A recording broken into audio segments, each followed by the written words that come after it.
Okay, are we good? Are we live? Are we live? It says it's receiving the content. Here, I probably should make a post saying that we're doing this. So we're gonna go ahead and do that. Come watch and see. And see how the song came to be. And some of the things I did to make it so rad. And then we're gonna put in you guys are seeing a live stream of me tweeting right now. This is how I create my tweets. It's an art form in and of itself. It truly, like, you can't get past it. Like, what am I even saying? Man, I haven't even had anything to drink yet, and I feel like I'm talking like it. Come watch and see how blah blah blah blah blah. Yeah, I think that'll be attractive enough. Do you think that'll be attractive enough? Hey, go like it. Make it look like it's attractive enough. I don't know. Hi everybody, how we doing? I just hit the mic. As you can probably see, number one, profile. You're looking at me like this. Number two, you might see some things are kind of a mess. My mic is right here, which makes no sense. Because it should be in front of me, but instead it's behind me. For those of you who don't know, my glass desk 100% shattered and exploded. Luckily, while I was gone, nobody was hurt, but it is a miracle. Especially because most of my hardware, except for one HDMI cable, pretty much everything was okay. It really is a miracle. So I'm literally working on the floor right now. I am sitting on my floor, on my stupid carpet floor. This is not good for my back. I would not advise. I would also not advise getting a glass desk. Let's maybe stick to wood. Let me know if the sound is okay. And also let me know, what was I about to say? Oh yeah, questions are also apologies for any background noise. I currently live, with my family, and there is noise that is to be made. Especially because, amazingly, you may not believe this, but at 17 years old, I had another baby brother. So there's a 4-year-old who is not my child, not my nephew, but quite literally, I kid you not, my brother. So, let's see. Hold on. What am I doing? Oh, right. I'm sharing. Hey, Discord peeps. We're gonna live now. I just notified the Discord squad. Already there, my man, says Jack on Twitter. Thanks, Jack. What I was gonna... Oh, shoot. What I was gonna say is, you are very welcome to ask questions. Just make the questions about probably the music or the project. I'm not going to be answering questions about anything video game related. YouTube maybe, but generally questions that will be answered will be regarding this. So... here's the project. Yes, this is in fact the project that you're looking at right now. Of this song. I don't know if you can see this with your resolution, but it's called Disco Funk because I didn't have a name for it when I started the project. I started this song back in early mid 2015. So this has been roughly 3 years in the making. It's pretty, yeah, so, where was I going with that? I'm really good at this whole streaming thing, as you can see, and explaining, my ADD is off the charts.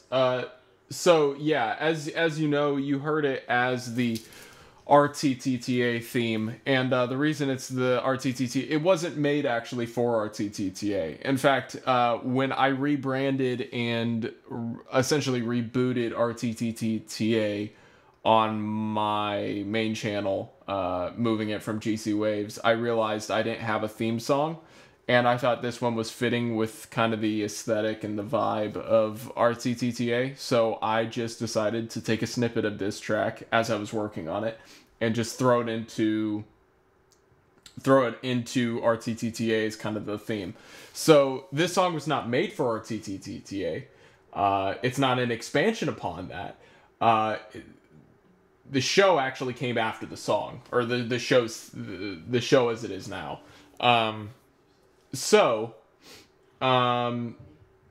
That being said, pretty much most of the time I don't really. Well, okay, it varies. A lot of the time I'll hear a certain hook, often a lyrical hook in my head, and I'll work off of that hook that I heard, and then create a song out of that. Lots of times I hear the tune first and then the lyrics come later. Very rarely do the lyrics come first. Very, very rarely, unless it's like the hook line or something like that. So this song, the music, which this is what I was getting to, is the file's called Disco Funk because I had no clue what it was going to be called. I just was like, it's Disco Funk, so let's call it that. So I heard the bass line, I laid down the, which I don't know if I still have. Do I still have? I do. Okay, so this is the original drum beat that I use using primarily LinnDrum samples. LinnDrum is a drum machine that was used a ton in the 80s. I've layered it with other stuff so it doesn't sound exactly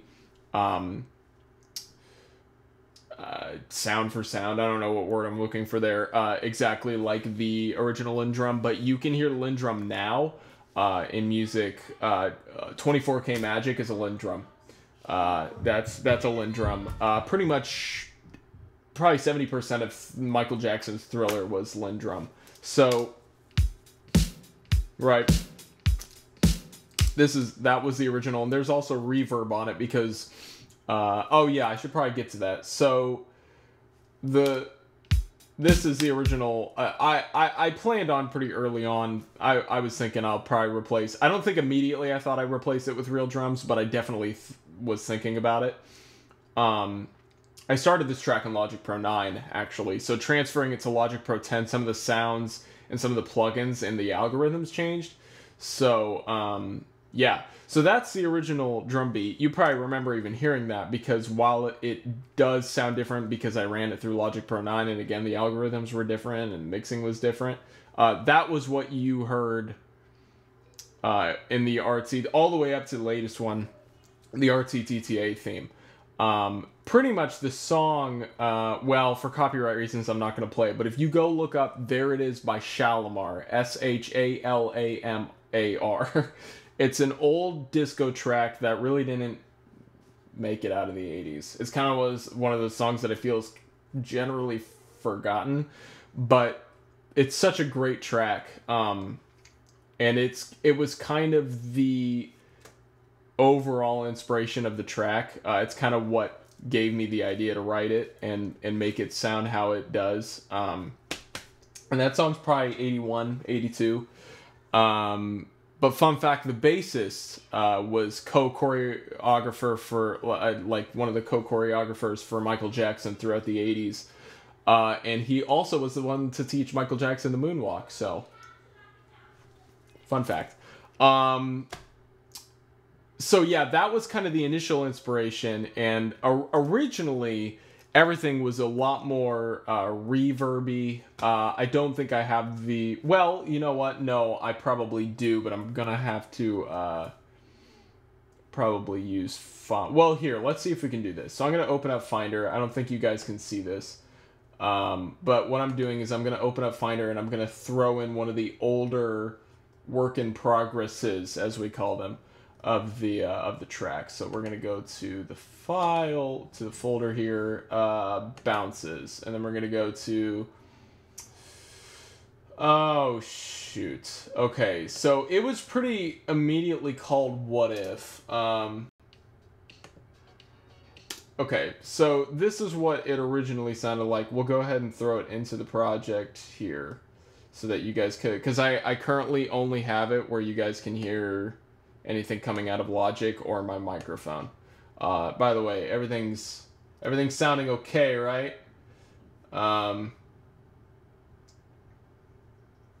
Okay, so, all right. That might be kind of loud. Is that loud? Here, let's pull it down a bit. So this is what the song sounded like.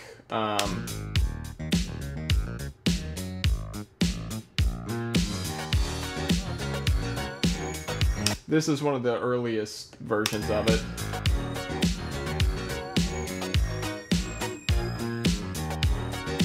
And it's got this whole intro that just goes on way too long.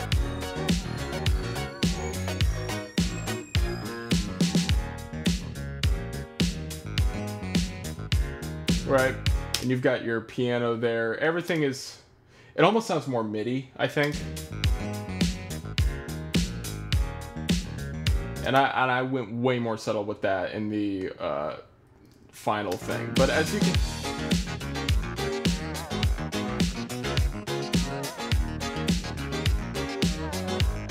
And I still kind of like the sound of this, but...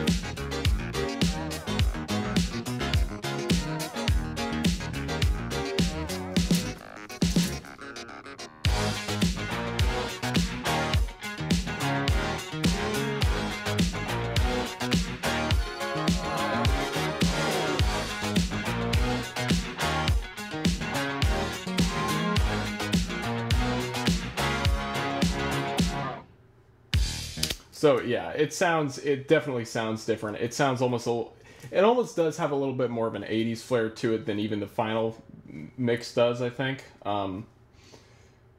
Because the final mix, and we'll just go ahead and, well, I'll mute it for now, just in case we want to show it off later. But yeah, even as you can hear, there's a little bit more going on, right? So I completely cut out, and I thought it sounded great, but I think it was fighting too much with everything else. But there's kind of that...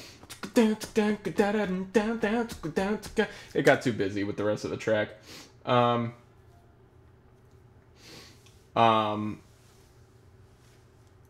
Anyway, so ultimately I think that was a little too busy.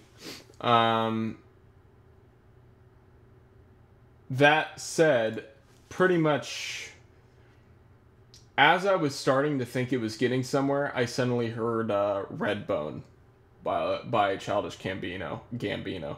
And that kind of completely changed that changed the game. That changed the whole sound of the song, because I love the kind of the more subtle psychedelic funk of Redbone. So because of that, and you can hear it because I decided to pull back a lot on the beginning, get rid of that intro because it was way too long. And I immediately jump right into the verse, and it's way more minimal and a lot more psychedelic-ish sounding. And so, yeah, so Childish Redbone kind of helps shape the ultimate sound of this, which is ultimately, it's essentially a mix of Redbone and There It Is by Shalamar. And so, yeah, so then lyrically, well, I can't. I went back not too long ago and actually looked at some of the lyrics, or some of my original lyrics. I tried a whole bunch of different things. I tried doing something that was a bit more like I was on some planet far away, galaxies away, and I was trying to communicate with Earth or something. It had some neat lyrics after reading it back, and again, this is stuff I don't even remember. But they were in my folder, and I see how they worked, or how I worked them with the song. But they never really, they obviously didn't stick. And even reading them back, I'm like, yeah, I mean, they weren't all the best ideas. But ultimately, it came down to being in a super complicated relationship, and that kind of became the gist of the song, was just being frustrated because I felt like things were constantly going back and forth in this relationship. Was that lightning? Did I just see lightning? That was so uncalled for. It's not even that dark outside. Anyway, so yeah. Admittedly, I don't even remember what some of the lyrics mean. That was lightning. That's thunder right there. I don't even remember what some of the lyrics are for, or what they mean. I even went back and looked at some of my older lyrics and read some stuff. I was like, what the heck does that even mean? So while overall the definite meaning of the song is being frustrated with a relationship that seemed to keep going on and off and it was just constantly kind of this, it ended badly every time, but we would try and come back to it. That was pretty much how it was. There are certain lyrics that I'm sure you would probably ask me, what does that mean? And my answer would be, to be honest, I don't even know. So, but it sounded good, so I just decided to keep I actually recorded the lyrics not even knowing what some of it meant, just knowing the overall meaning. And because it sounded good and worked with the track, I decided to just keep it. So yeah. So yeah, that's that. So that's pretty much how the song came together. Let's get into the actual track. So it's, well, not counting this thing I just threw in here, it's 95 tracks. That's a lot. A lot of that is being unused, though, as you can see. With all these Lindrum tracks, I muted them, hid them. They're no longer used because here, just for comparison's sake, here is the original drums, right? That's the original. And then I decided to go, let's hide that. And I re-recorded all of them and drummed them myself. And pretty much, I did not, I wanted it to be super tight sounding. So while we've got the room mics and we have the overhead mics, I pretty much, up until I think the chorus, or at some point, the overheads are completely not heard. And the room mics are used once for a fill. The transition between verse 2 and the chorus, that's the only time you hear the room mics. But pretty much I tried to keep this as tight and small sounding as possible, and of course I added in a tape hiss to kind of add a little bit more character to it. So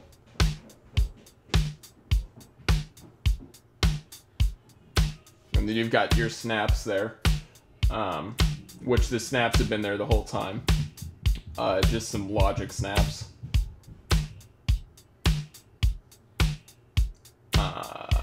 And then, here, let's also turn on...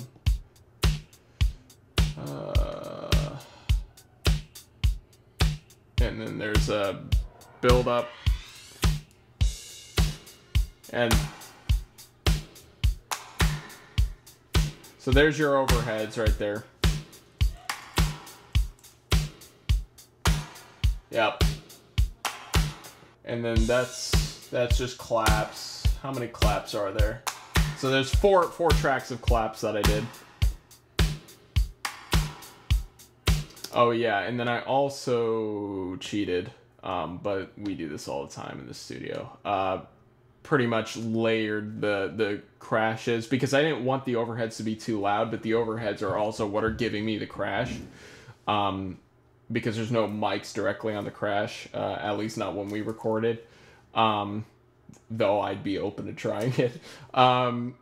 It's just not usually done. So I have a sample overlaying my actual crashes, and it's just like Logic stock. Right, so that's with them. This is without them. Right, so it just adds a bit more crash. So that's pretty much the beat in a nutshell. At the end of the day, it's pretty simple. Let's see. Kick. Now, so for some of you, this may not matter at all. But if you want the technical stuff. Now, this was before I mixed this mostly before Logic added in their virtual EQ or vintage EQ collection. And I also had quite a few more plugins after I got this that I would have used.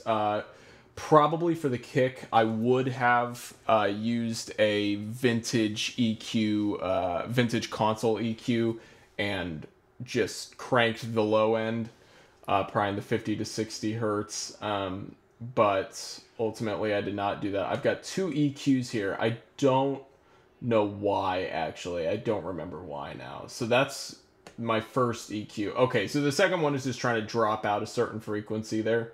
That was probably kind of annoying. In fact, we could probably turn it off to...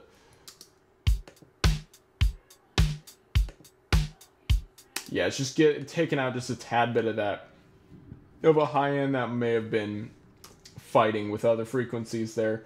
So yeah, you've got your kick.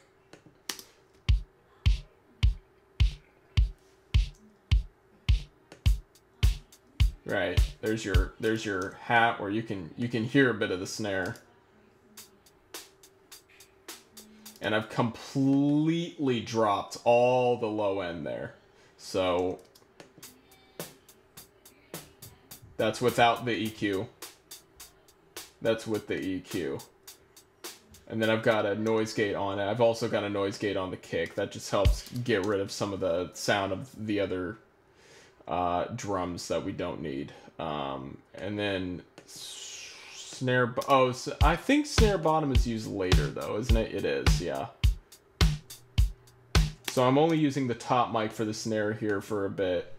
And as you can see, I kind of bring up a little bit of that low end, kind of give it a little fat sound. I've also got an enveloper.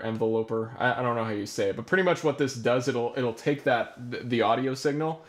It'll at the very front of the audio signal, it'll crank it, as you can see here. That's what I'm doing. I've got it cranked, and then I have it actually cutting out some of the tail end of it just to make it sound tighter. So with it, without it, you hear it just makes it ever so slightly more punchy. It gives it a bit more of a snap, just kind of attacks you, which is how I like my drums, with a bite. I like them to really pierce. And then you've got your compressors. I use compressors a lot on drums.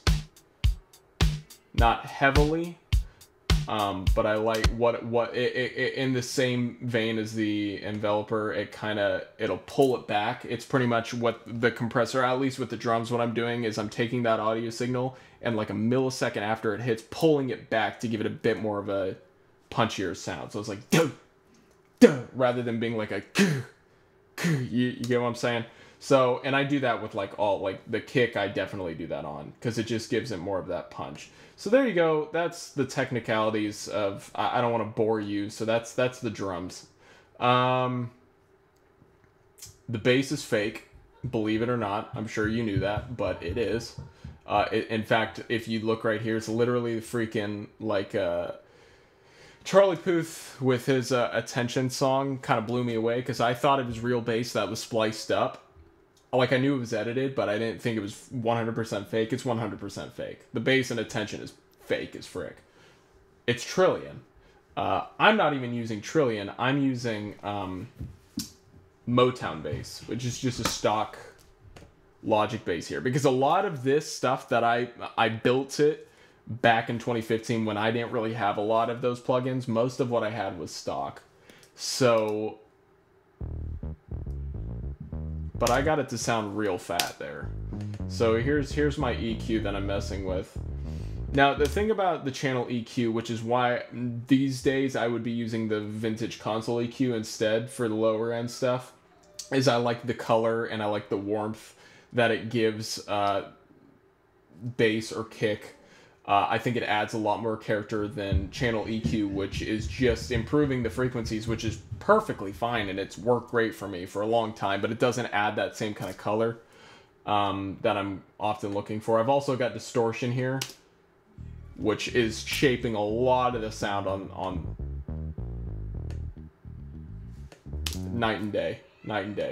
And then I've got a compressor on that too. Compressor, it's probably pretty light compression. I would advise, if you're using compressor, I mean, it's going to be a learning, it's an art form, I'm telling you, but actually I'm hitting it hard on the bass. If you see there, pretty much what that'll do is, I mean, yeah, I won't go into the technicalities. Compressors really can help shape the sound. And then along with that bass, you've got my clavionets. And actually, this is funny because originally it was only one, and it didn't have that fuzz, the wah. I think the wah wah wah wah wah wah. That was something I decided to add in after listening to a lot of Stevie Wonder, and again listening to Redbone and being like, "Yo, I like that dirty kind of wah effect." So I added that to my original stock clav, but then I got Keyscape and stacked it so you have two different sounding clavs on both sides. And I thought that added a lot more of an interesting sound. So this is the stock clav.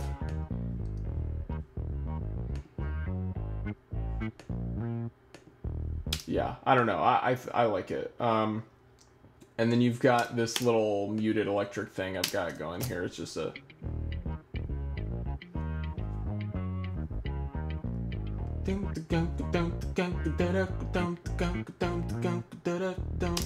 Yeah, it's just a little, and that's the thing is, like I said, after a while I decided I really wanted to make it kind of more minimal and chill to a certain extent at the front, as opposed to going into this like right immediately.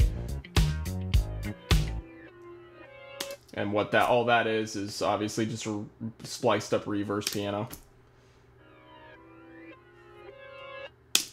Yeah, it's Keyscape reversed. So I played it. It probably was this. It was probably this track, and oh, I don't know. Yeah, so actually, originally I used Addictive keys. In fact, actually, the original may have been stock Logic piano. I don't advise using them. They're okay for certain stuff, but I have grown to just not be a fan. Oh, it just showed. So yeah.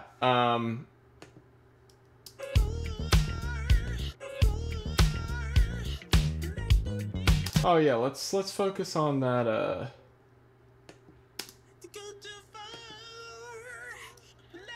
So there's a lot of crap going on here. As you can see, I have a lot of plugins here. Can you see that? Hopefully you can see that. Maybe. Yeah, you can.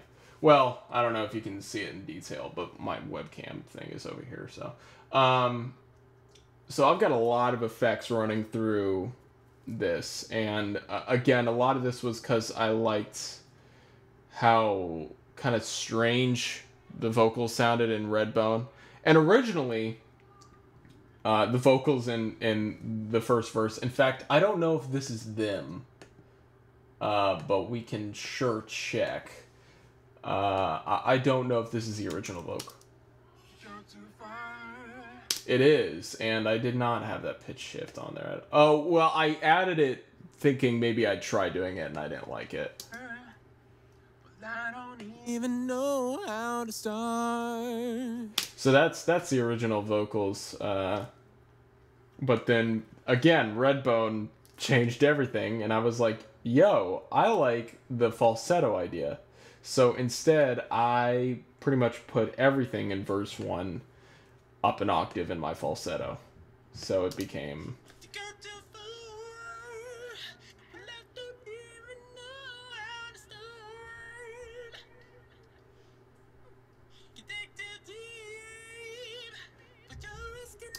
And there's like a weird delay in there as well. I don't know what's actually doing that. Is it the pedal board?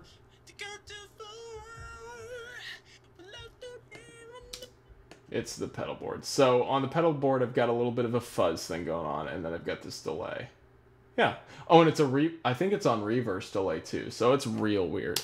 I tried a whole bunch of crap.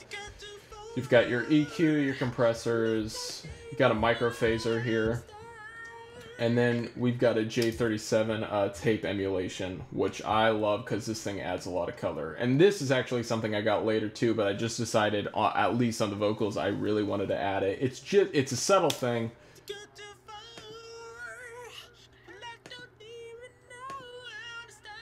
But I think it adds some color and character that really improves the sound of it. So you've got that. Yeah, so it's pretty.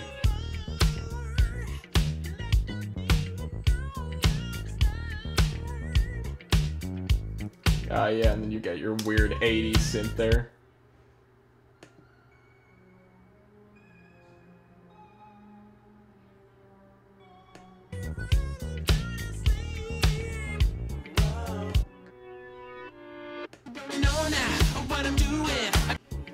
Yeah. Yeah, so then, you know, vocally, what I think I did. So I have another, like, and I'm cutting out a lot of the low end on that to give it a bit more of like a whispery, kind of airy sound to it. I really don't know now what I'm doing. I got the tools in my hand, but I'm just clueless how to use them. When you got your gas so left saying I'm just the wind. And then I've got like a slap back kind of verb on it, I think. So it's off here. It turns. Oh, it doesn't turn on that one. Where is it? There we go. So it's. Look at all these buzzes.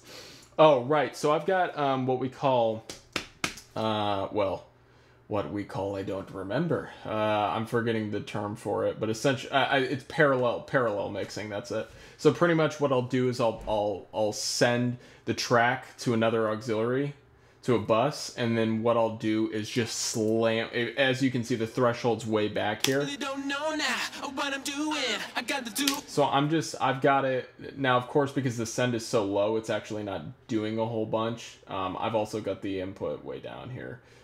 But so I'm not using it as heavily as I would on something else, but pretty much what usually I'd be doing is slamming that compression. So I've got kind of like two tracks, one with like kind of normal compression. It's a bit more I don't know, it's more normal. Let's just say normal.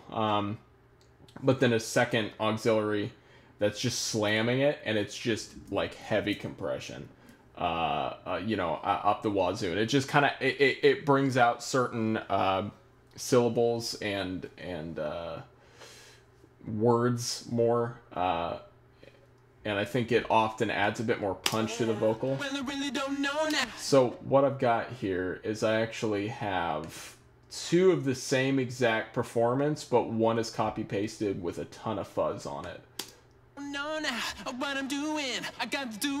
So this is without that fuzz track. Well, I really don't know now what I'm doing. I got the tools in my hand, but I'm just clueless how to use them. When you got your guts of saying I'm just doing blowing in the storm and I'm. It just adds a little bit. You definitely hear it in spots like this. What if I'm murdered again by you? You can hear that fuzz there. Like if I took it out. What if I'm murdered again by you? I think it just adds. I think it gives it some dirt, some grit. And then of course, yeah, we've got Bennett Roach on the guitar, who is fantastic. And that's got that slapback reverb, which was a really big. I try to emulate it with Space Designer. These days, I'd probably use Chromaverb, but Space Designer is gorgeous. Which one is it that's used? Okay, so this bus too, what this is actually here. Let me go ahead. I would open up my mixer, but I don't have a second monitor right now. That's without that big verb.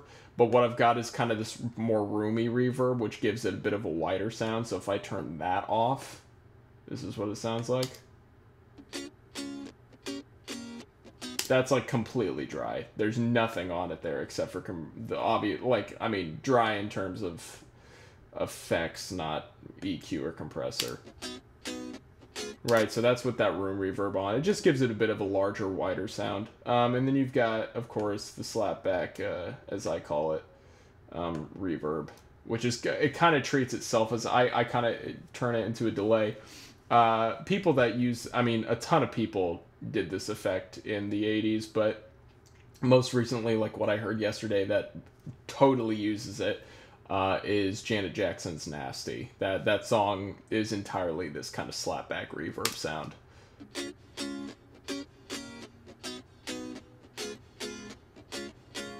And if I were to show you the Space Designer thing, which of course it looks different now because they redesigned it since I used it, but yeah, you've got this massive pre-delay. This is your volume envelope. It cuts out pretty quickly. I make it pretty short. Yeah, that's pretty much the gist of it. I think I use that on the vocals too. How to use them when you got your gas. And then that's like it's a simulation of the DX7, though I have a freaking DX7. But I use my DX7 for the bass instead of the.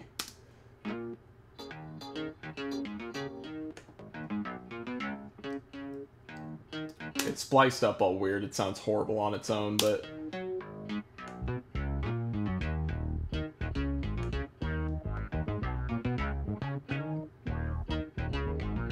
It just gives it a bit more bite, I think.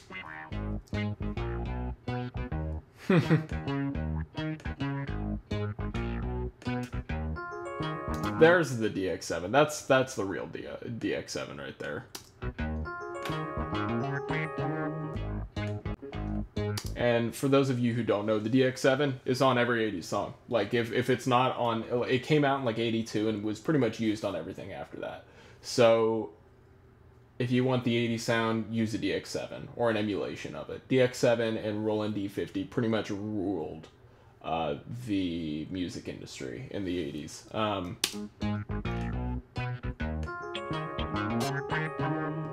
Yeah, and then I've got my synth thing here. This is very 80s as well.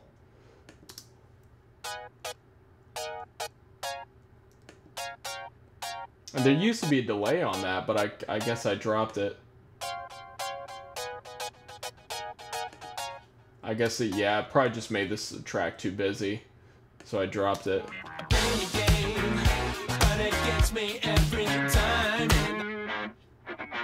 Yeah, Bennett's little guitar bass line thing there really kind of finished up the grit of the track here, though.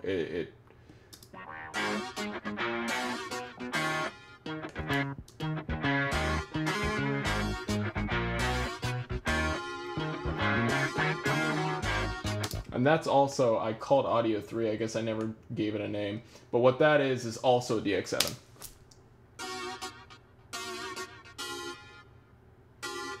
But I kept the delay on that. That's interesting. Some of this I'm coming back to now, like, now why did I do that? And then you've got this weird programmy stuff here, which you hear,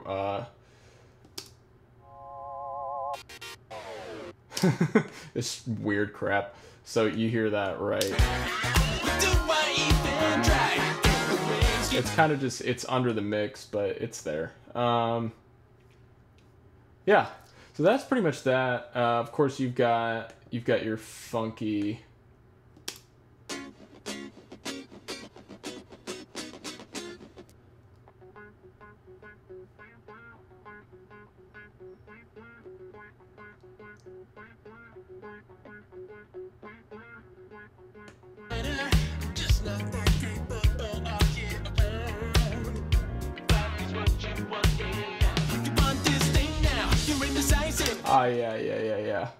Yeah, this is fun. Did I get this from Beyonce's Single Ladies? I think I did, because they totally do this in the last chorus.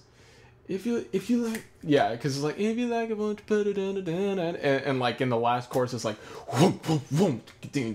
You should go back and look. It's a great track. Yeah, just that little whoop, whoop, whoop. It's really cool. Yeah. And I'm just doing that right here.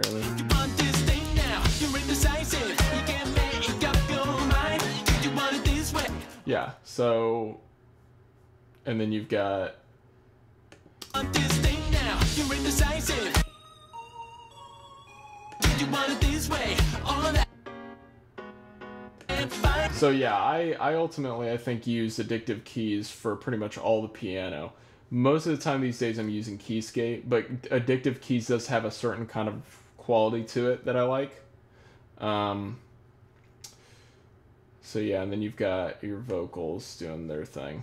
On this thing now, you're indecisive. You can't make up your mind. Do you want it this way or that way? You want answers I can't find. It's not flashy, and I like that, but you want it to be right. I'm a perfectionist with other things, but not this little side.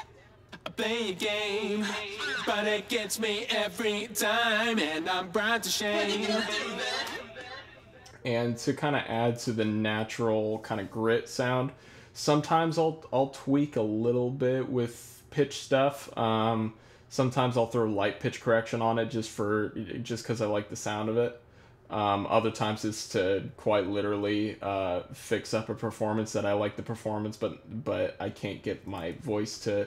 I've improved a lot, and I think for the most part I don't really need to use pitch correction, but on this I use literally none at all. No tuning on even any one note, because I kind of like the uglier sound of it. It's not like ugly, but it's not perfect, and I like that about it. It gives it a bit more grit. It's not flashy, and I like that, but you want it to be right. I'm a perfectionist, me every time, and I'm proud to shame. What if I'm murdered again by you? Yeah, so let's break down.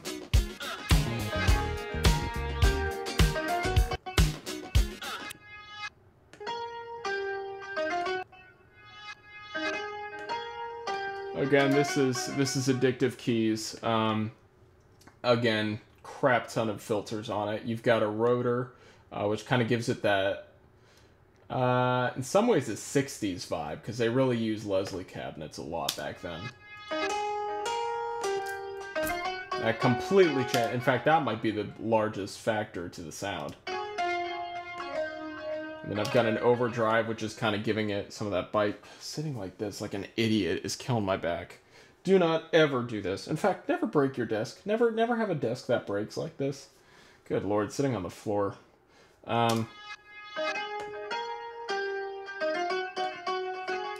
Yeah, just that little bit of overdrive gives it a little bit more grit, I think.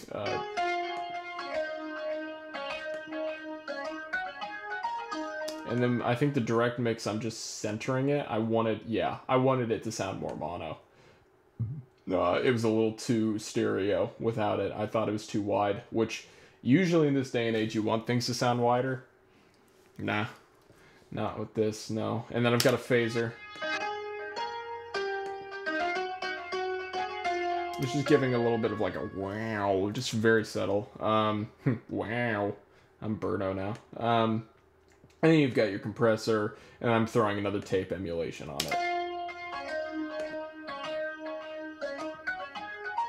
Again, it just adds some nice color, and so then yeah, what you're seeing here is, for the most part, this is actually MIDI. However, right here, there's certain things you obviously cannot do with MIDI. So what I'll do is bounce down certain notes, and then here I've got them reversed. Right.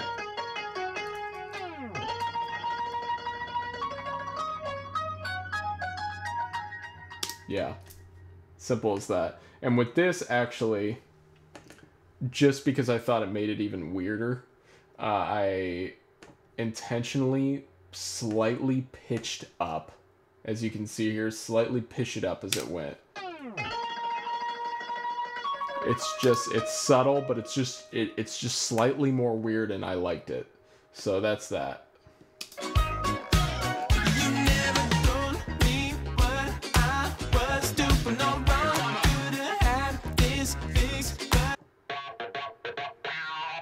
Yeah, that's a patch in Keyscape.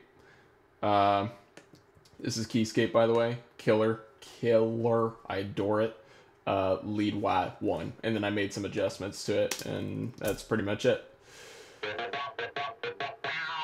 Oh yeah, I've got. Oh no, I don't. I thought I did. Never mind. I'm thinking aloud. Don't worry about me. Oh, I put a tape delay on it. Yeah. So if you can hear it, if you've got headphones on, if you can hear, there's kind of a little bit of a slap back on your right ear with this. It gives it a bit more of a larger room sound. Like if I turn it off, you'll hear it if I turn it off, especially if you have headphones on. Game changer. Makes it so much wider and cooler. I love it. Let's see. Yeah. And then my favorite part vocally, of course, because I love harmonizing. And this took a while simply because I threw a whole bunch of effects and kind of a idea to it, because it was kind of like grabbing you, pulling you back, and then pushing you forward into that final chorus.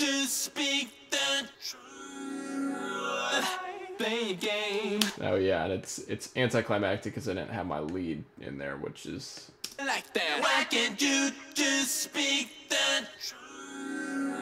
I play a game, but it gets me every time, and I'm brought to shame.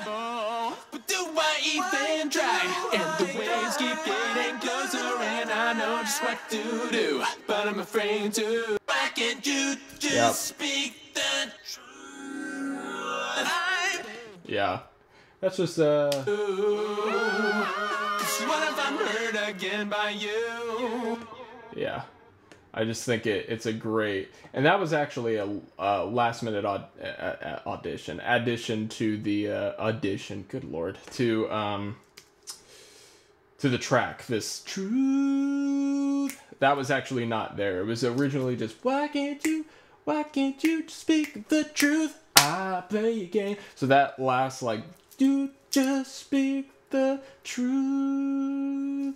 That was actually last minute. Because I really felt like it was lacking there in terms of building back up and grabbing you at in that last chorus.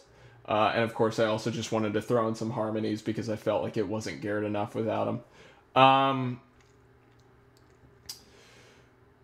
Oh yeah, and then probably finally, we've got the solo guitar, which I actually ended up having to take out quite a bit of it.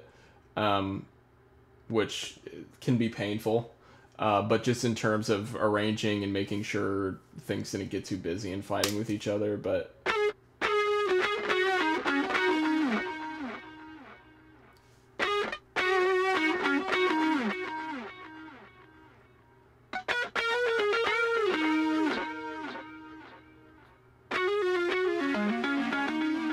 yeah. And I've got like a fuzz sound on that too. Look at all these effects. Yeah, I'm totally...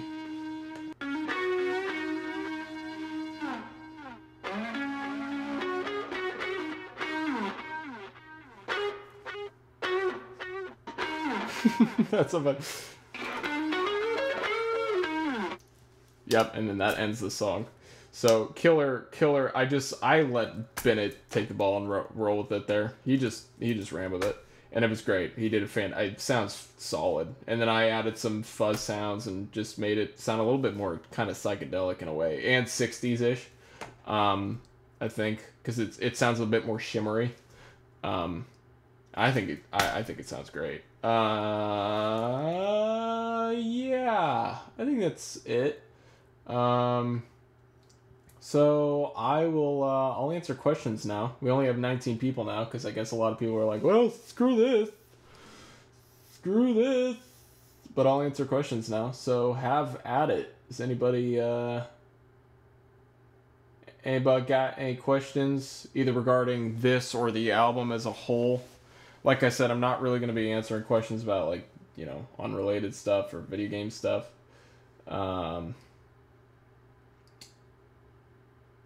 But yeah,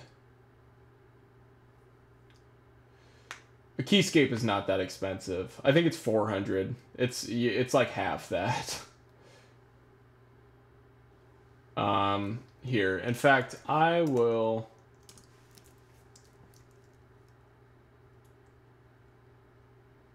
I'm gonna make a quick tweet saying I'm answering some questions for a bit longer before we wrap this up. Have you ever thought about making a 60s progressive rock style song? It's not really my style. There are certain things that I love, lots of influences that I take from, I think a better answer would be I would certainly probably take influences and ideas from 60s progressive rock. But in terms of making a 60s-esque progressive rock song, probably not. However, I have thought about, this is probably a really dangerous thing to say, but because it may not happen at all. But I've thought about actually doing a cover of Get Back by the Beatles, which is not progressive rock, but it's 60s. I've thought about doing that just because I want to kind of do my own thing to it, you know, because I've got my own sound, and my own sound is an influence of many, many different kinds of sounds, you know. How many songs are shooting for on the album?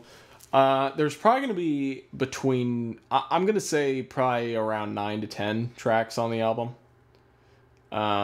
Yeah. Have you thought about releasing the stem so people can make remixes? I've thought about it a little bit, but not a lot. How did you come up with the lyrics to this song? Oh, you probably weren't here earlier, were you? Were you here earlier when I was talking about that? So pretty much it was just based on kind of a frustrating relationship that I was in the middle of, where things were constantly on and off, and it always ended badly, but then we'd always try again, and it wasn't making any sense. It was like, it just wasn't working out. And a lot of lyrics don't make any sense to me anymore. In fact, I recorded a lot of lyrics not knowing what they meant, but I thought they sounded good, and I understood the general meaning of the song, and I decided to stick with it. So, have you finished the album, or are you still? Yeah, I'm still working on tracks. The album has got a bit of time to go, but I've finally found the sound, and it's really starting to come together now, which I'm really, really happy about. Do you ever have problems with system overload? Can you see? I used to have problems with system overload. I fixed that by having 32 gigabytes of RAM. So most of the time, if there's a system overload now, it means that my computer's freaking out and I just need to restart it.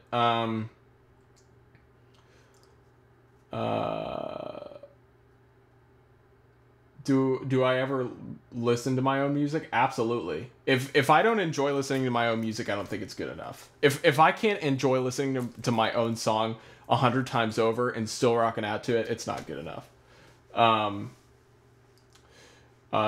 Listen to my own voice and hate it. No, I got over that a long time ago. I never actually had an issue with hearing my singing voice. For the most part, unless I feel like I did a bad job producing myself. Most of the time, especially when I was younger and my voice was better,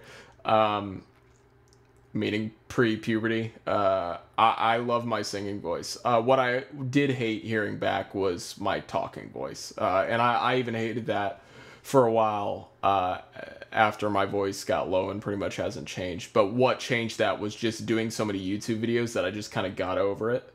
And now I'm so used to hearing my voice that it doesn't faze me at all.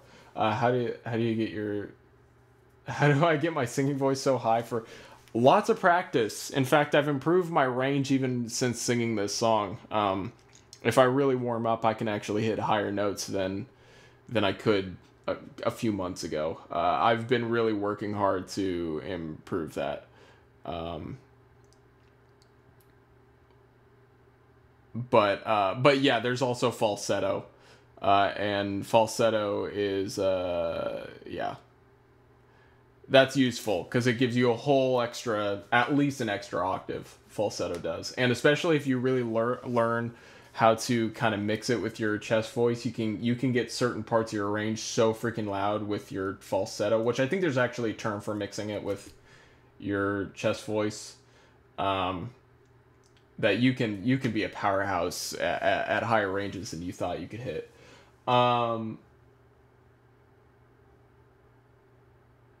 Any more video game songs coming out? I can't answer that. There will be one for the Nintendo. Is it Labo? Is that how you say it? I ordered it and got it. Much thanks to my Patreons.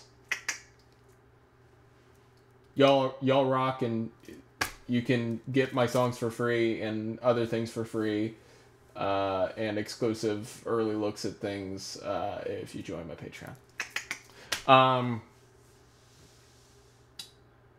What was I going to say, though? Yeah, that's the one thing. I was going to make a song using pretty much entirely, except for maybe throwing recording the stuff out of there into Logic and mixing it in Logic. I was thinking I'd probably make a song using primarily the Labo. Unfortunately, I've been set back because my desk shattered and I have a lot of work to do. So I'm trying my hardest, but it's taken a while. For Project 97, are you going to keep the styles? No, I'm going for a whole new style than Beat Demon. It's still going to be me. It's still going to be me, but it's not what you think at all.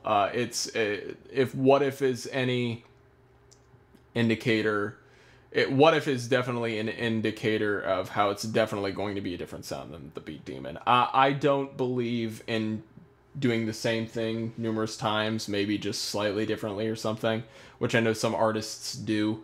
I think a lot of what makes artists interesting is keeping it their style and knowing it's them, but artistically growing constantly. And that's how I am. I'm constantly evolving, constantly learning new things musically. And this album is just another step in that direction. So it's going to sound it's going to definitely have its own sound, just as Beat Demon and Edge of the Universe have their own sounds. Edge of the Universe is one I would love to eventually go back to and maybe just completely re-record, because I love a lot of stuff on that album, but it was, even as much as Beat Demon was, definitely a learning experience.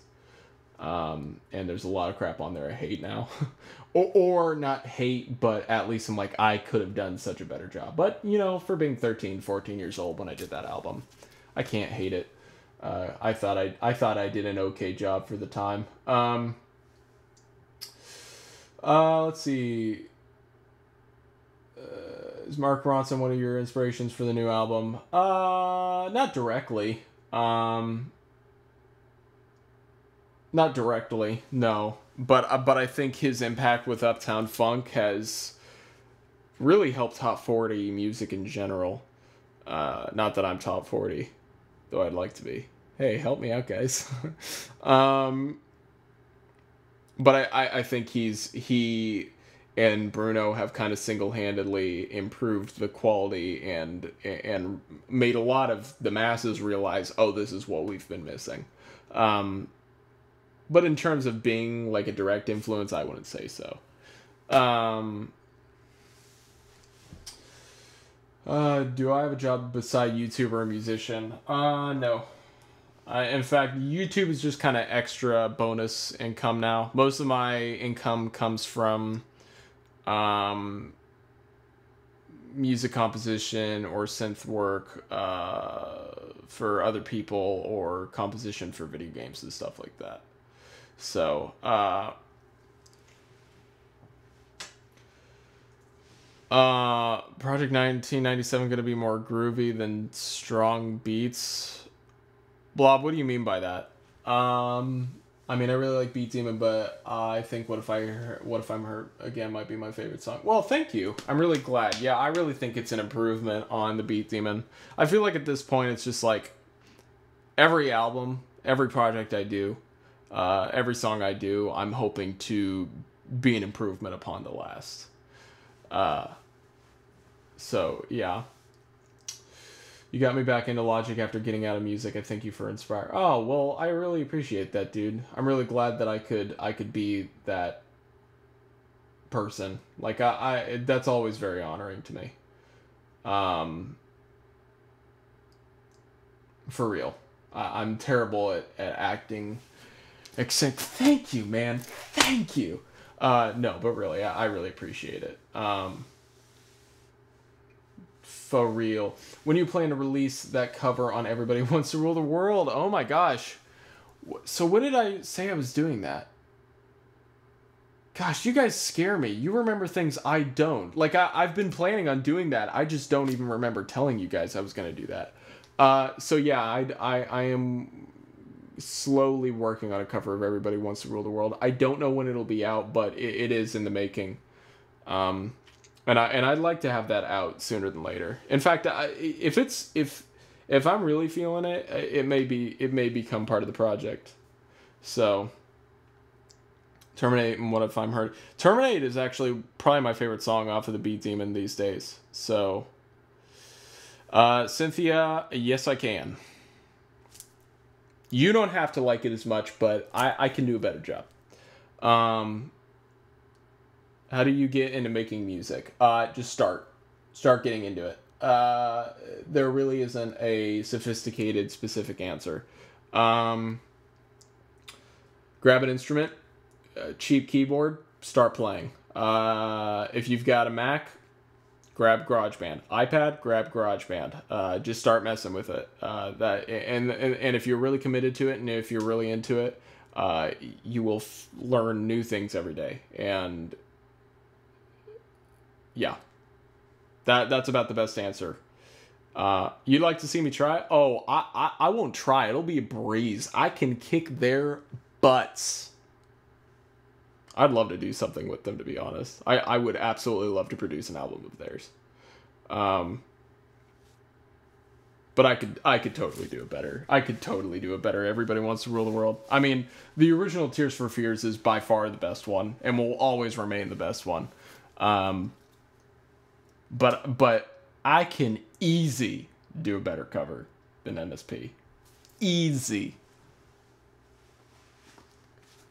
I ain't even gonna be. I'm pretty. What about PCE software? You can look into FL Studio. I don't know what's free for Windows, Matthew. I'm not a PC user when it comes to music production.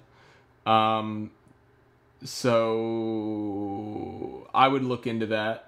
Maybe ask somebody else.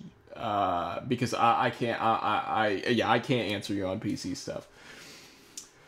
I'm not saying that to piss you off. I'm saying that because I know I can. But again, I would love to produce an NSP album. I would love if they called me up and said, "Yo, will you produce this album for us?" I'd be like, "Sure thing. I will give you the best album you can think of. This will be your best album." Will we get an instrumental of the song at any point? Probably not. Probably not.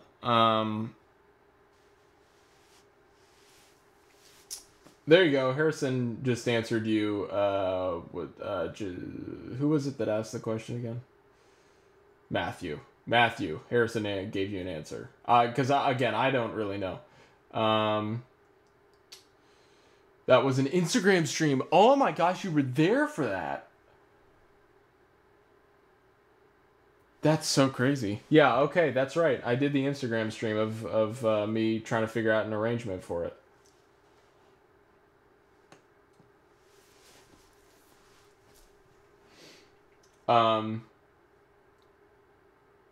Would you consider an album of 80s covers or just some older tunes? I don't think so, but maybe. I'm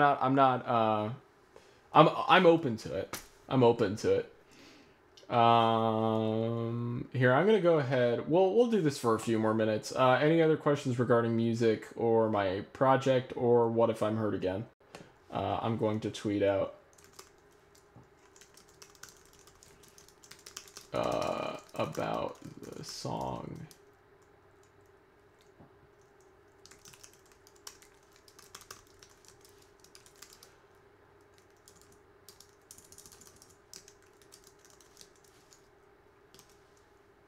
Okay. Okay, cool. I don't want to... Oh, no, that's not a question. For whatever reason, I thought it was a question. Excuse me.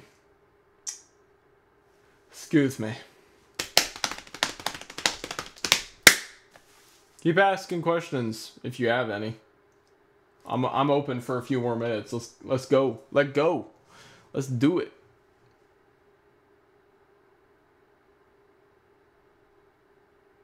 SMH. SMH my head. SMH my head. You all had questions and now I guess you're out of them. You're out of questions, brother.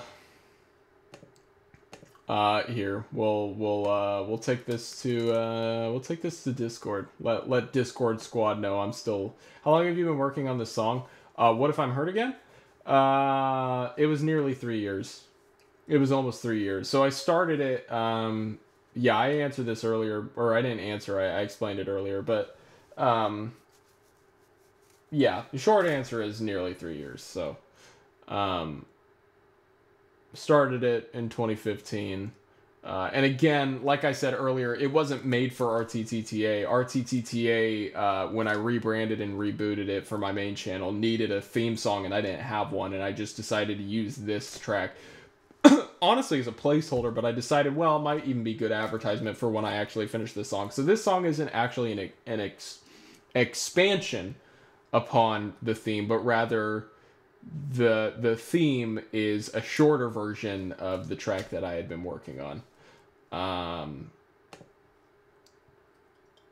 And I'm still streaming, answering questions, come ask away. Oh, yeah, sure, whatever, that works. Okay. Did I give up art for music? Music is art.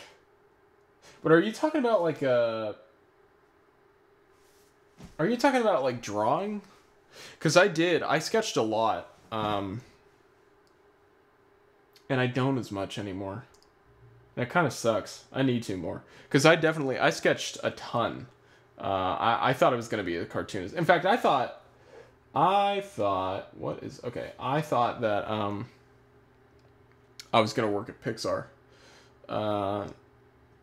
But it wasn't that I just gave up on it. More so that I think I just decided I didn't really like the cartoon industry, if you could call it that,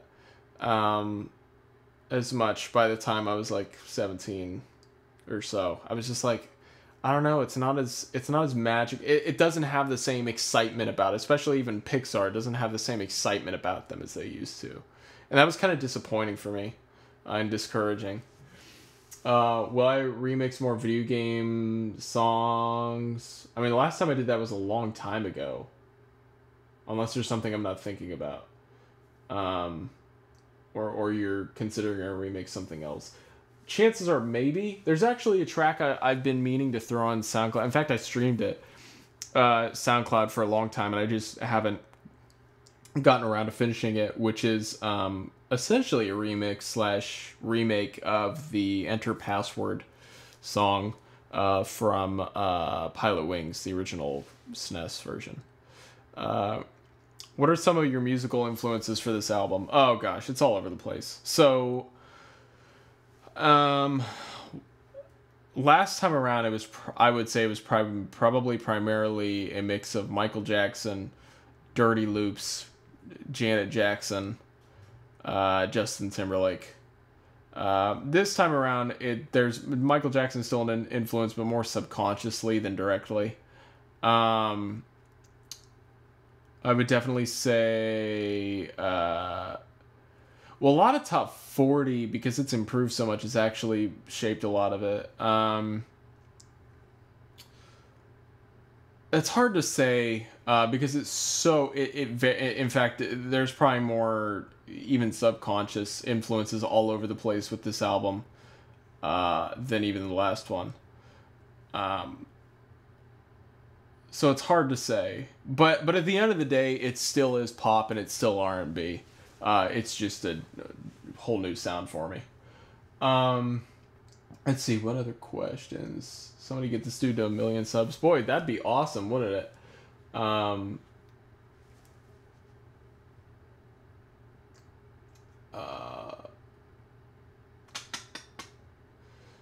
Any ideas for RTTTA new episodes? That's kind of, yeah, that's more YouTube related. So I will answer that later. Beat Demon is certainly a great album, but Switch and one of...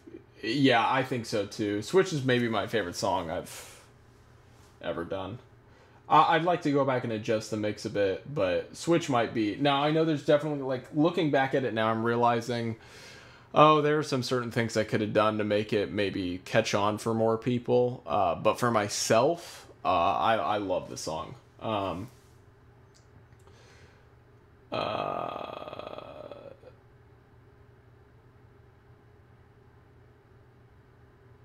Have I got any collabs with Youngtown? Potentially a new one with Youngtown in the future.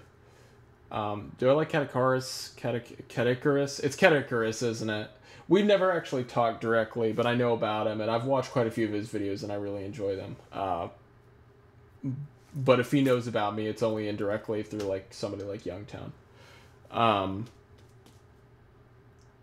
Have you ever made a funk wave song? I'm curious. What is funk wave? Or are we just defining a genre of music differently?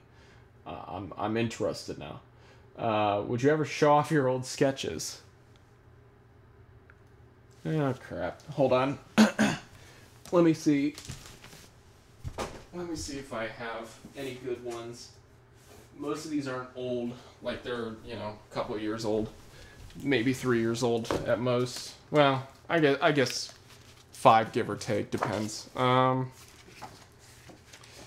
gosh, most of this is probably blank. So I've got this character I created like 11 years ago called Sporty. And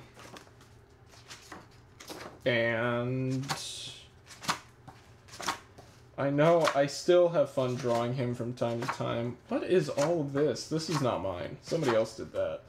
And then a whole bunch of blank pages. Why didn't I draw on those but then draw on these back here? Don't make sense to me.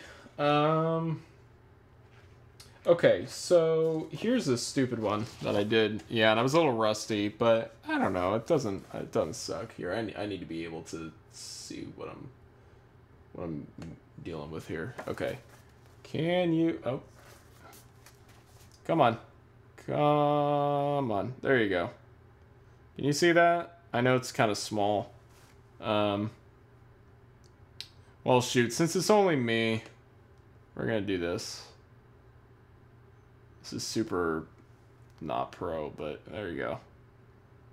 So that was in October. It's rusty. It's not my best, but it's okay.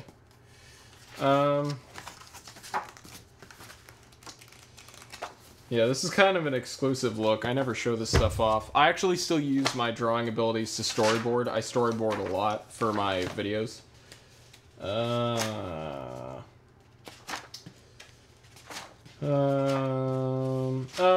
You know what? This is a better one, and this was a little bit earlier on too, when I was less rusty. I don't know what this guy is, but it's probably another. But the one down here, that one's all right.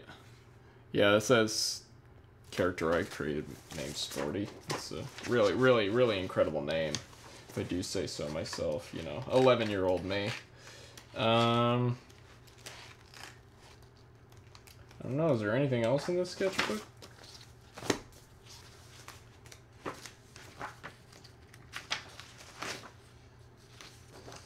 Oh, well, I have my design plan for... That's funny. I drew a car at some point. I don't know why. But, you know, you get bored, you do crap like that. I know I should be answering music, but here I am doing this.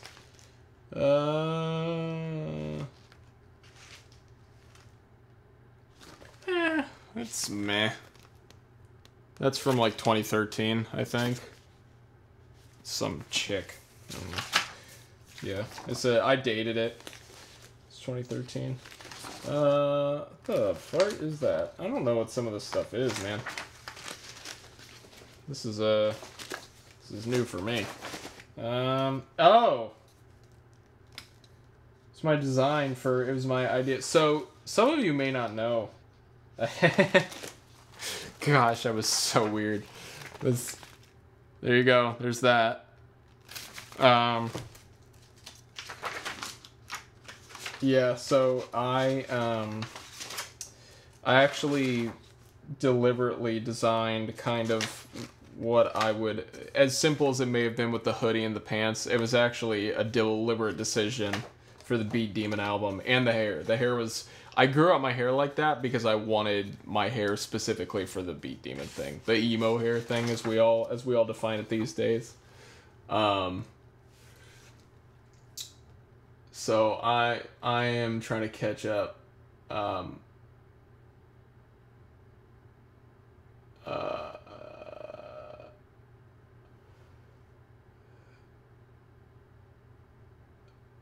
Here's a cool idea. You could sketch a drawing of the Beat Demon character. Well, if we catch up here, I am... Oh, he actually drew the Beat Demon. Yep, there it is. Well,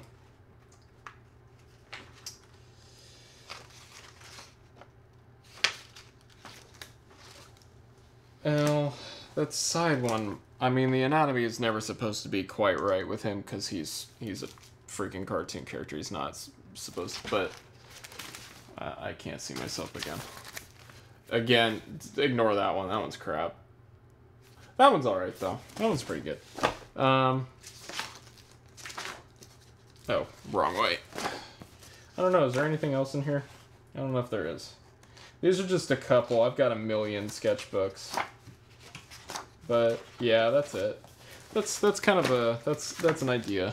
That's an idea. Anyway, so... Can't wait for more of your music. Your music is so catchy. Thank you. I'm really glad that you like it.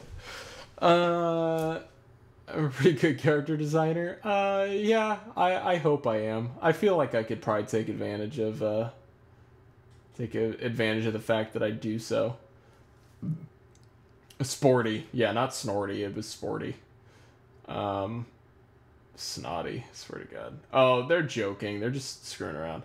Hello, what's going on? I'm answering questions about my most recent single that I released and the project as a whole. Yeah. How you doing? I feel like I'm getting less interesting. I need to grab some coffee and put some whiskey in it or something like that.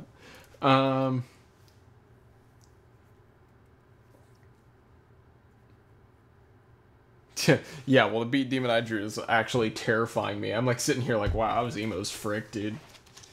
Emo teenager. Who wants to see freaky Beat Demon thing again? Here's freaky Beat Demon thing again. It's incredible. Yikes, man. I bet that's like what I was thinking. Maybe I did, like, I remember intentionally wanting it to be quite a bit more edgy than Edge of the Universe. That's funny, more edgy than Edge of the Universe. Yeah, I thought Edge of the Universe is, like, super cutesy, and I was like, yeah, I want to kind of take a drastic turn from that with Beat Demon. But a lot of the Beat Demon stuff is still pretty happy sounding. So, I'm not an alcoholic, no. But I like putting whiskey in my stuff, I think. I tried rum and coke the other day. That was pretty good. The Edge. Ow. Imagine like a more fun version of yourself with headphones and gear on and such. Is Project 97 the final name? No. No, it's just a placeholder. I haven't decided. I'm gonna need to get to a point where I really understand the feel of the album, and if I want to name the album based on either a song in the album or name it based on how I feel it, if that makes sense. So I think as of right now,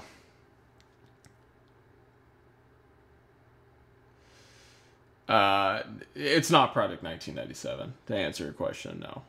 But I don't know what it is yet. I'm still thinking about it, but I've got some ideas. You think you could get the album out by the end of the year, or do you think it's still a bit longer?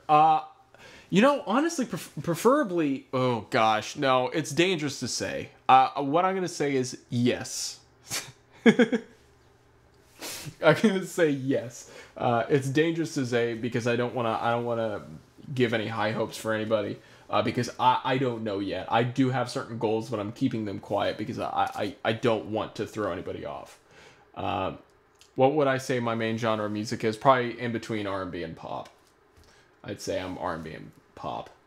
How old am I? 21. How old were you when you released your first album? 14? No, I was 15. I just turned 15. Well, I pretty much... So I put the album up on April 11th, assuming it would be up by the 14th, which is my birthday. So it was intended to be released when I was 15, but the album was made entirely during my 13 to 14-year-old era, whatever. So, and that would have been Edge of the Universe. Yeah. Can you explain your choice of drums of this song? I drum them. So they're not samples. I played them. I played the drums on What If I'm Hurt Again. But I did get them to sound a certain way. So yeah. Will it be out on Spotify? What If I'm Hurt Again? It is out on Spotify. So, but it's also available for download right now for free on Bandcamp, because you guys were so great to get it to 150 retweets on Twitter, and we're still going. So that's pretty cool. What video game music influences you? I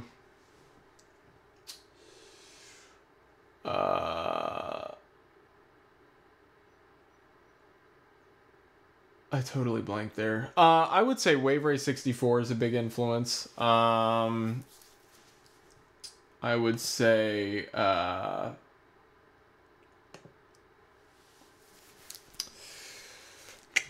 did I record the drums? I went to another studio and recorded them with my dad, actually. So yeah. Will the album be out on Spotify? Yes.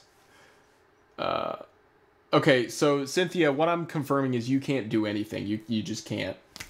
That's what it sounds like to me. You really need to fix some stuff, I think.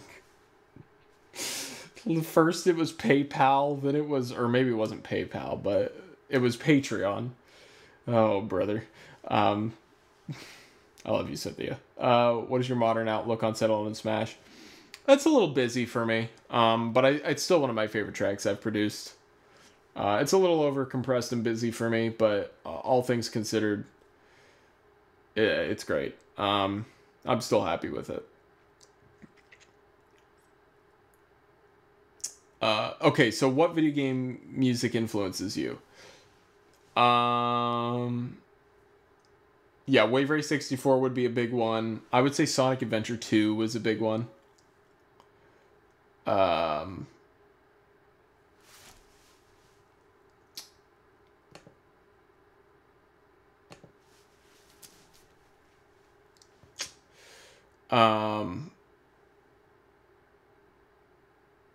Actually, I just put somebody in. Well, whatever. Sorry, Fabs. We're done with that. I've very much clarified that, and so put you in timeout because I don't think you're understanding that that's done, and we're not bringing that up. Like, I appreciate the support, but I think I've made it clear enough. That's not the discussion period. Thanks, Anna.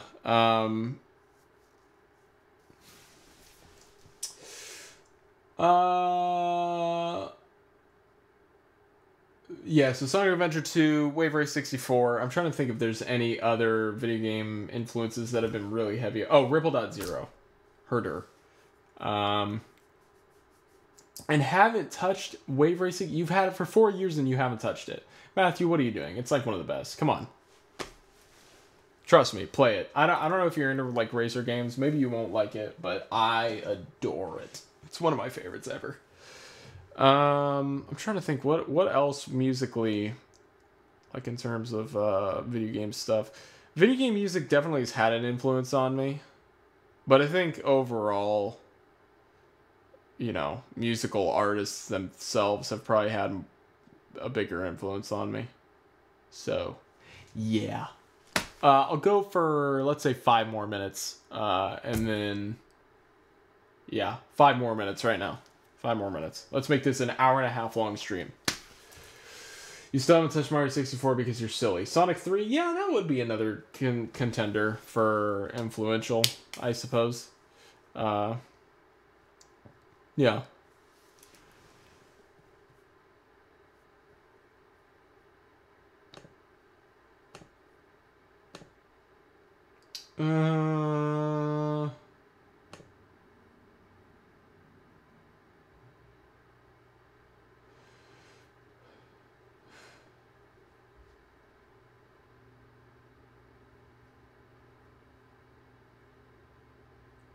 What do I use for my console voices? My computer voices within the Mac. And yes, I just did tell you that usually I keep that stuff a secret, but I kind of blew my cover there, so. Sure, Jan. Sure, Jan. Have I made any EDM tracks? I would consider Settle It and Smash EDM. The Malum Mart remix I did, I'd consider EDM. Yeah, I've done quite a few EDM tracks. But my style is very different.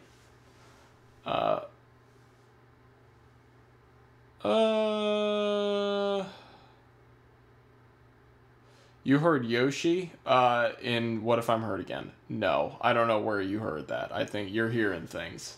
There's no video game samples in the track. That's funny though. Certain people hear weird things in songs.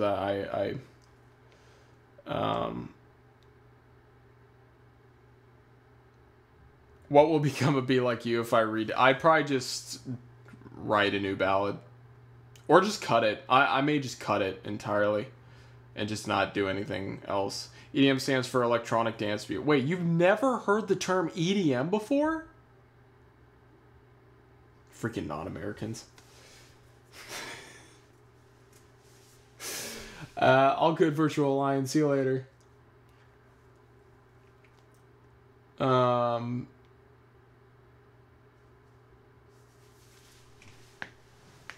Just imagine another universe where Garrett does dubstep. Man, I was really into dubstep in the early 2010s when it first took off, like with Cinema by Skrillex. When I first heard that, I was like, what the frick is this? This is so cool, dude. I really liked dubstep for like a whole year, and then it kind of stuck with me for a bit, because you know what, I'd even say In Your Dreams off The Beat Demon is EDM. It's got dubstep influences in it. And it's pretty, yeah, I'd say that's very much.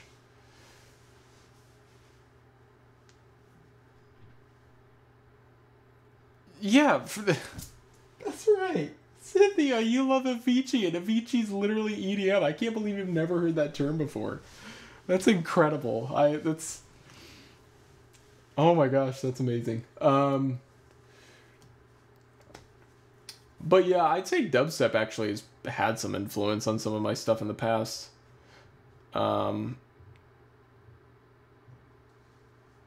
Yeah, In Your Dreams is a cool song. I still like that one. I still dig it. I still dig. Alright, 2 more minutes. Less than 2 minutes.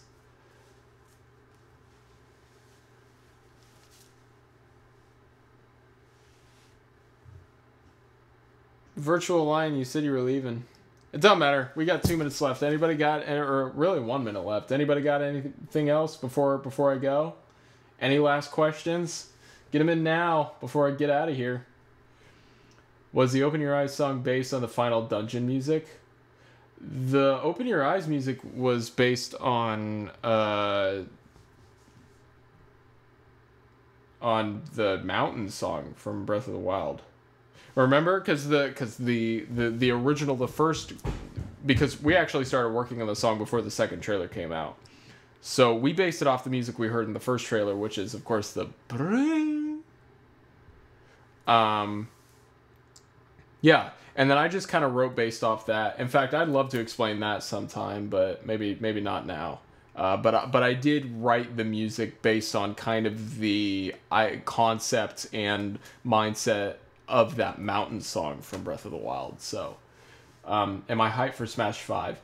I'm definitely into it. I don't think I'm actually as hyped as a lot of people are. But how do I like my coffee? I like it real black. Just kidding. I doctor it.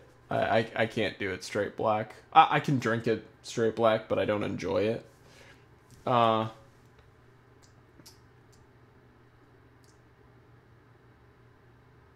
did I come up with the Beat Demon concept? That's a I can't answer that quickly, and I don't even know if I can answer that because I honestly don't remember exactly. Hey, do you sense like Massive or Serum? I have Serum, I don't have Massive. I'm not actually a big fan of Serum. One of my favorite synths that I use is Omnisphere by Spectrasonics. That might be my favorite synth that I use. Thanks, Anna. What's your favorite VST at the moment? Yeah, probably Omnisphere. Probably anywhere. Okay, so Omnisphere, vintage console EQ, I love.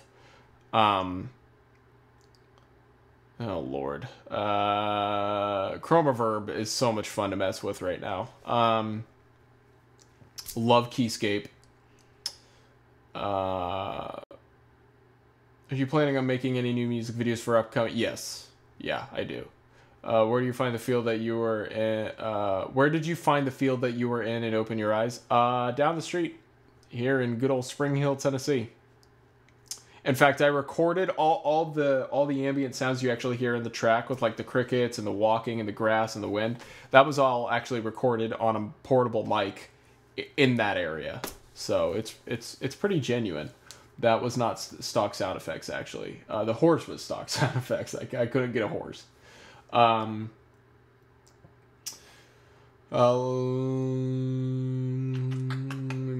What's my favorite song of mine? Probably Switch. That's probably my favorite one. Do you have a favorite ice cream flavor? Probably coffee. But it has to be very... It's not as much of my favorite ice cream flavor, but my favorite brand, because I'm a hoity-toity high-end kind of picky butt wad. So, Jenny's ice cream, Grader's ice cream. That's real ice cream. Breyers, horse crap. Purity, horse crap. Bluebell, pretty good. Ben & Jerry's, pretty good. Grader's, really good. Jenny's, really, really good. So,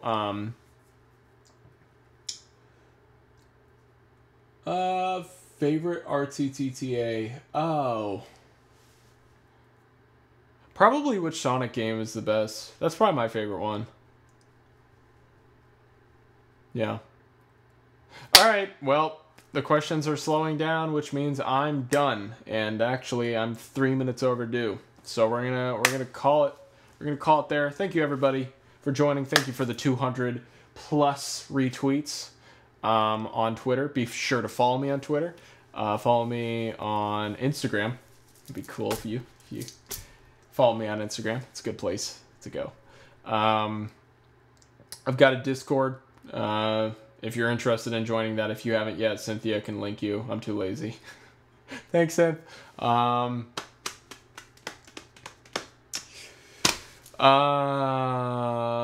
What happened to my finger? This is called messing with glass. Don't do it. Alright, night, guys. Oh yeah, and check out my Patreon. Support me there. Free stuff, exclusive early looks, exclusive streams that nobody else gets to see, stuff like that. We play Jackbox sometimes, every once in a blue moon. So, anyway, thanks everybody. Thank you for joining. Oh my gosh, you beat me to it. That's amazing. Alright. Thanks again. Peace out. I'm going to press the stop streaming button now. Bye.